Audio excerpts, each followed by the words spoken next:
पहले कोरोना, फिर गलवान घाटी, इन दोनों घटनाओं ने चीन को मुसीबत में डाल दिया और इसी से दुनिया के कई शक्तिशाली देश नाराज हैं और चीन को घेरने और भारत को समर्थन देने से नहीं चूक रहे।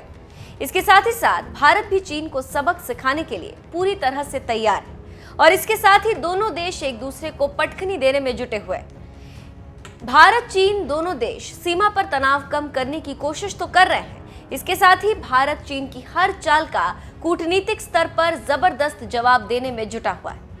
इसी कड़ी में भारत मलक्का को लेकर खास रणनीति पर काम कर रहा है। अगर चीन ने चालबाजी की तो भारत उसकी दुखती रग को छेड़ने से नहीं चूकेगा। यहाँ पर एक जानकारी देते चले कि मलक्का रूट के जरिए चीन का बड़े पैमाने पर व्यापार होता है और चीन 80% ऊर्जा की जरूरत इसी मार्ग से पूरा करता है। वो अरब देशों से इसी रास्ते तेल मंगाता है। भारत और उसके सामरिक सहयोगियों को पता है कि चीन की सबसे बड़ी घेराबंदी मलक्का में हो सकती, लिहाजा क्वाड के सहयोगी देश भारत को इस इलाके में अपनी रणनीतिक लामबंदी में मदद कर रहे हैं। क्वाड देशों ने समुद्री मार्ग में चीन के प्रभाव को कम करने को लेकर चर्चा भी की।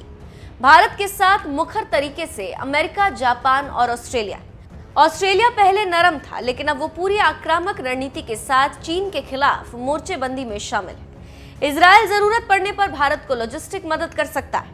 फ्रांस ने भारत के पैरोकार के रूप में लगभग वो जगह ली है जो कभी रूस की हुआ करती थी।